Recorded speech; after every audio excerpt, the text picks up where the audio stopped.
Salut à tous, on se retrouve aujourd'hui pour un nouveau tuto sur Blender. On va voir comment réaliser cet effet.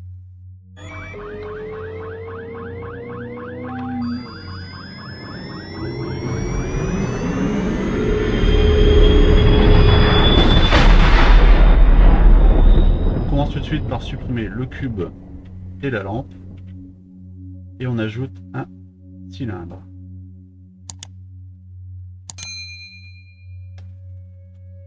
On va enlever le N-Gone pour mettre Nothing de façon à ce que le cylindre soit vide. En vue de côté, on va l'orienter à 90 degrés et on le scale sur l'axe Y en x5.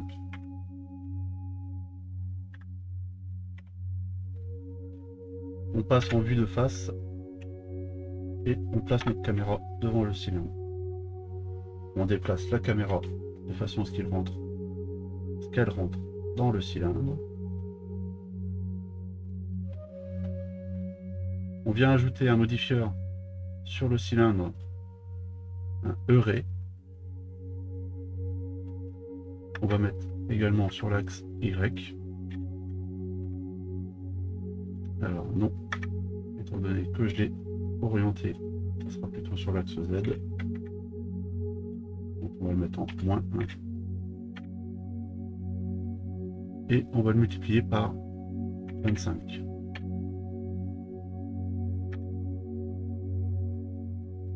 Ok. On vient créer ensuite une sphère. On va décaler sur l'axe X.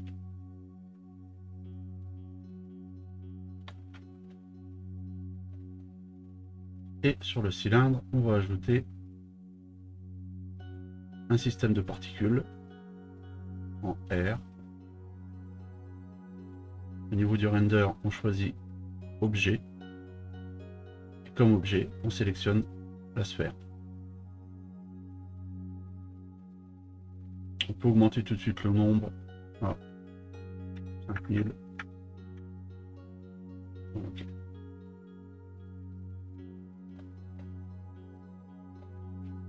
Là, on n'a rien qui apparaît. Tout est là au fond. Simplement parce qu'on n'a pas appliqué le E-ray. Voilà, ce qui est beaucoup mieux.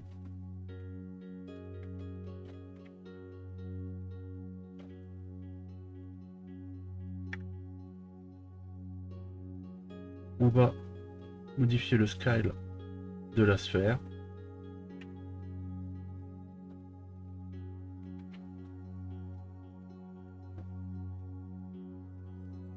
Un, deux, peut-être. On retourne sur le cylindre. Et on va régler un petit peu les particules.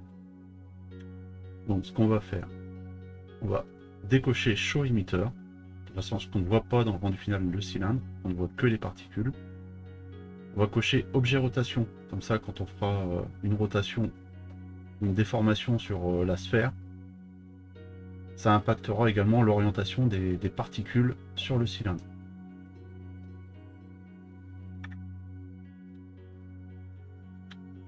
On va modifier le scale. 0,2 peut-être pour commencer. On rajoute un peu de randomness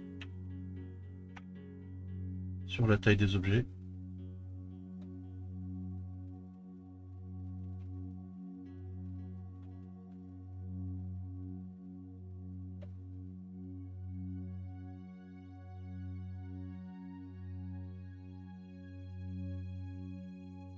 Ok.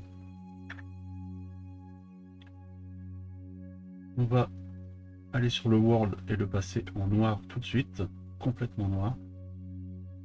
Et on va créer un matériel sur la sphère. On va prendre simplement un émission.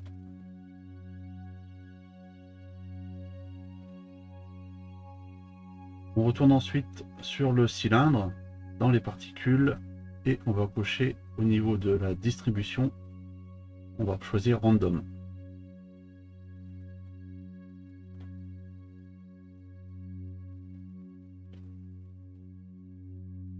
Ensuite, on va commencer à s'occuper un peu de l'animation. Donc on va sélectionner la caméra. On va se remettre en vue wire. Et on va lui insérer une première keyframe. I, location. On va avancer environ à 80, je dirais à peu près, en vue de côté. On va la déplacer sur l'axe Y, G, Y. On va la déplacer de 0.5. Lui donner un mouvement très lent au départ. On a sur une keyframe. Ensuite, on va aller à la frame 200. Et là, on va la déplacer beaucoup plus pour lui donner un mouvement rapide. G, Y, 200. Voilà. Voyons un peu où elle est.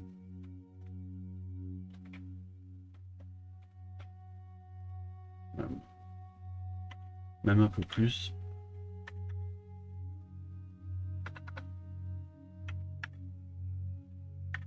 Bon. Un déplacement de 220, je pense que c'est rare. On ajoute une keyframe. Location. On revient en vue de 0. On voit ce que ça donne. Ok.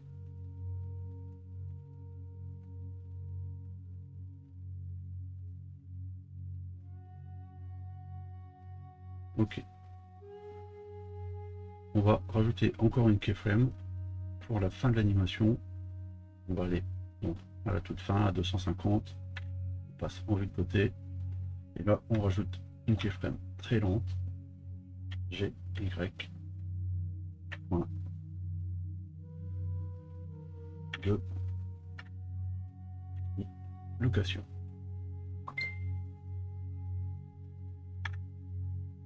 On va maintenant s'occuper de la déformation des particules. Donc on va resélectionner la sphère. On va repasser en vue normale. Et essayer de voir en même temps la sphère et le cylindre. Donc au niveau de la sphère, si je fais un scale sur l'axe Y, on a les particules qui s'étendent en même temps. Donc on va en mode edit. De côté, on réoriente notre sphère pour que la déformation soit plus nette. On a les sommets de la sphère, si on peut dire, sur le plan horizontal. Donc, on avait mis une keyframe à 80 sur notre cylindre, sur notre caméra. C'est le moment où la caméra va accélérer. Donc, il faut que nos particules se déforment à ce moment-là. Donc on va créer une keyframe à 60 environ au niveau de la sphère sur le scale. Scale. On en mettra une autre à 100 et là on la déforme. On va la déformer énormément. S, Y, 2000.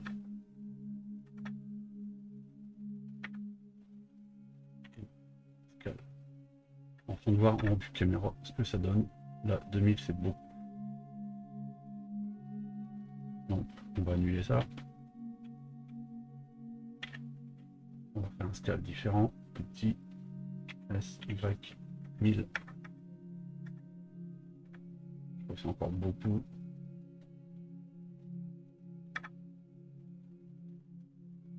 Ouais. Ça me paraît encore beaucoup. Donc on va encore annuler. CTRL Z. Point. S, Y. Là, 200. C'est peut-être mieux. On va laisser comme ça pour l'instant. Donc, encore une fois, tout en étant sur la sphère sélectionnée. Hein. On fait I, scale, pour ajouter une keyframe.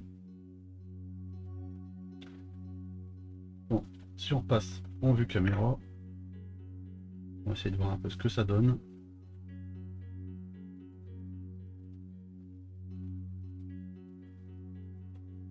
Ok, ça a l'air pas mal.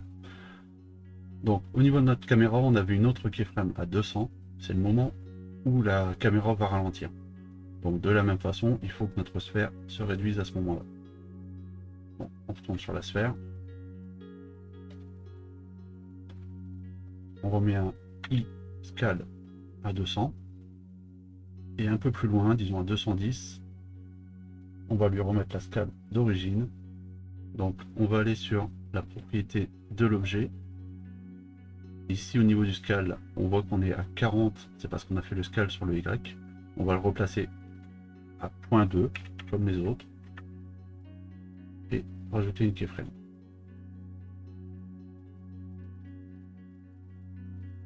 On voit que notre sphère a repris sa taille et donc les particules également. Si on repasse en vue caméra, on revient au début de l'animation.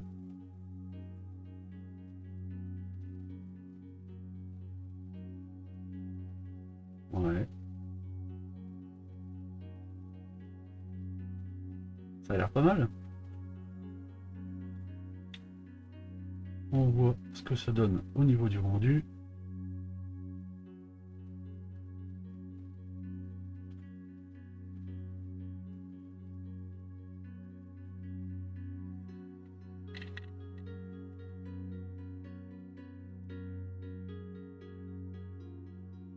Alors le souci, je trouve que les particules sont trop grosses, donc on va les réduire.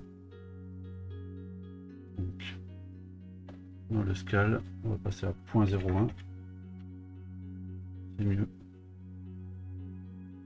Un petit rendu rapide pour voir ce que ça donne. Au niveau des dimensions, je trouve que c'est peut-être même encore un peu gros. On va redescendre encore un peu. 0,05. Ça va être mieux. Ok.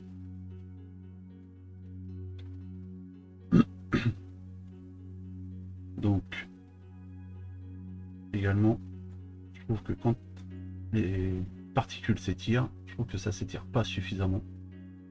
Donc on va retourner sur la sphère. On va se placer sur la keyframe. Et on va l'allonger. En faisant un scale. S, Y, 2, C, I. On refait scale. Ça modifie la keyframe enregistrée. On passe à la keyframe suivante, faire la même manipulation. S, Y, 2, C, I, scale. On rejette un œil.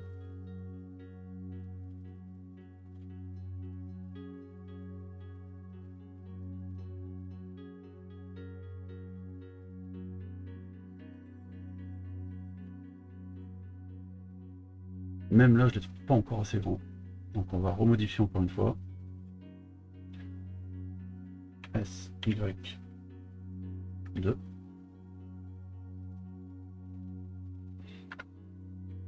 5. 5, c'est peut-être beaucoup.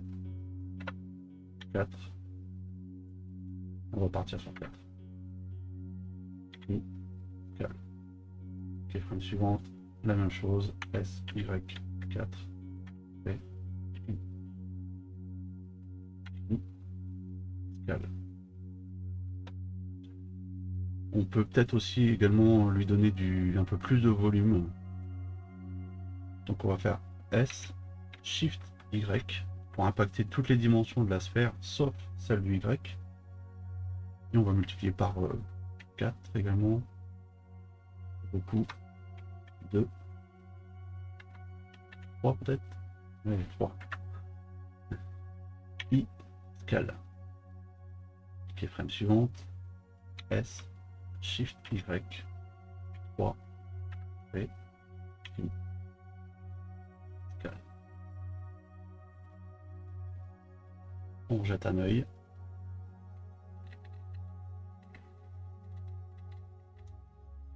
Déjà beaucoup plus sympa et on a beaucoup plus l'impression de vitesse.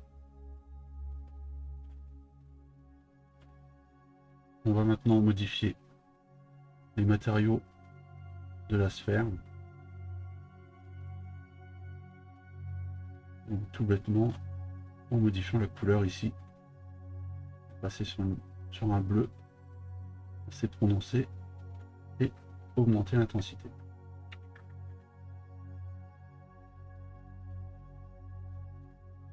On va également ici dans les propriétés de rendu activer le bloom.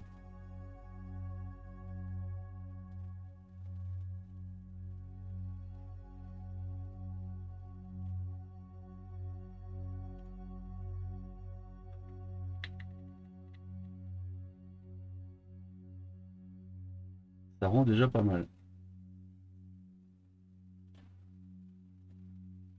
On va faire quelques petites modifications au niveau du shading. Tout bêtement, en se plaçant sur la première keyframe, celle qui gère le scale de la sphère. On va lui mettre à ce moment-là une intensité beaucoup moins forte.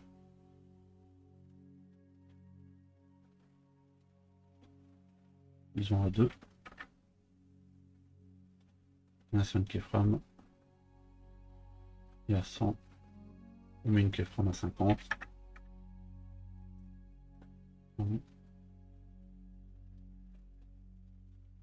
À 200, au moment où la sphère va commencer à rétrécir, on remet la keyframe à 50.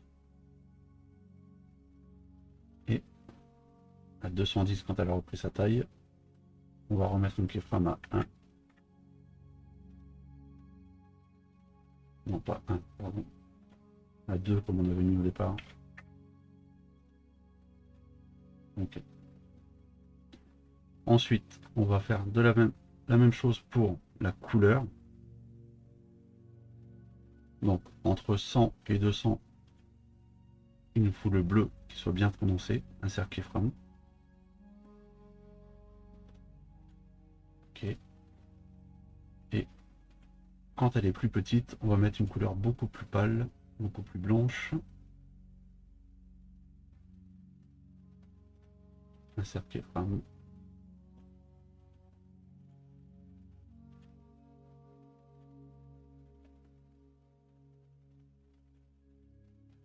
On rejette un œil à tout ça.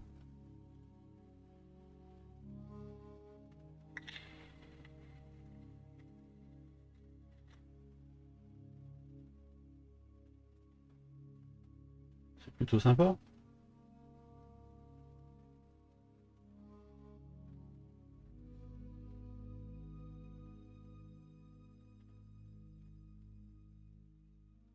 On va ensuite faire un petit ajustement au niveau de la caméra en ajoutant du Depop Fill. Ce qu'on va faire, c'est au moment où la sphère commence à se modifier, on met au départ un Depop Fill à 5, un cercle frame, et quand elle a fini de se modifier, on va le passer à 10.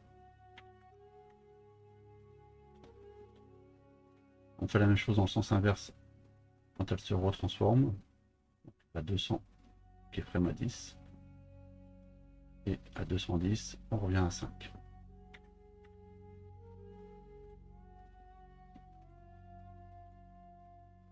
Un petit rendu de l'image pour voir ce que ça donne.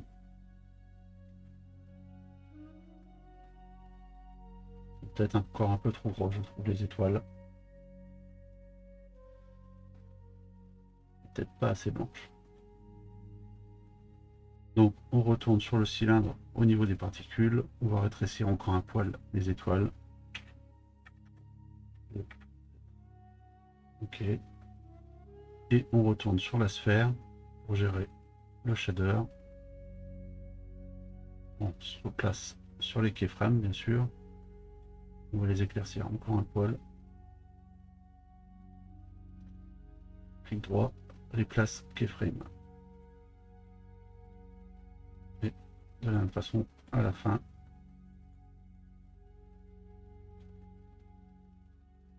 Clic droit, replace keyframe. Au début, on rejette un œil.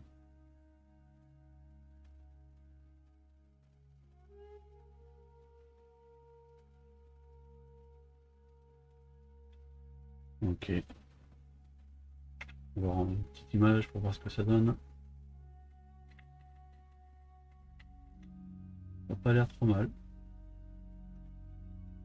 On va rajouter un petit effet également sur le world. Donc de la même façon, au moment où les sphères commencent à se dilater, on insère une keyframe sur la couleur. Et au moment où ils ont fini de se dilater, on va modifier la couleur pour qu'elle soit un peu bleue.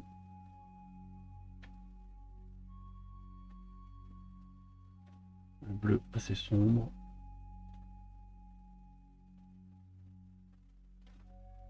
Ok, on insère une nouvelle keyframe. On retourne à 200, pareil, au moment où la sphère reprend sa taille, on remet une keyframe sur la couleur qu'on vient de créer. Et à 210, on revient sur du noir complet.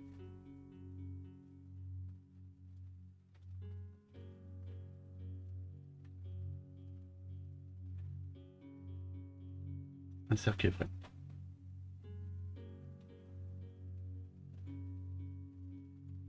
Jette un œil à tout ça.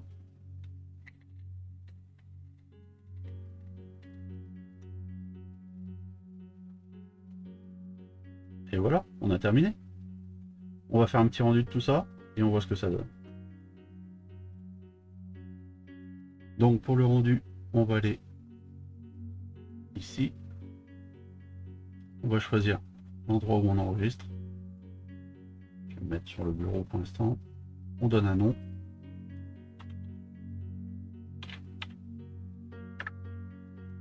On accepte. On choisit FFmpeg. Au niveau de l'encoding, on passe en MP4.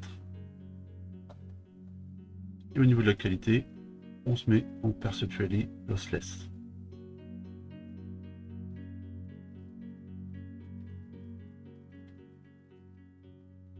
Ensuite, render, animation.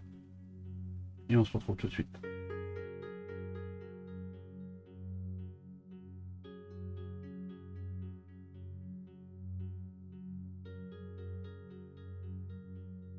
Donc en visualisant le rendu qu'on vient de faire, avec les réglages que je vous ai montrés, je me suis aperçu d'une petite chose. J'ai complètement oublié de masquer la sphère qu'on a placée sur le côté du cylindre.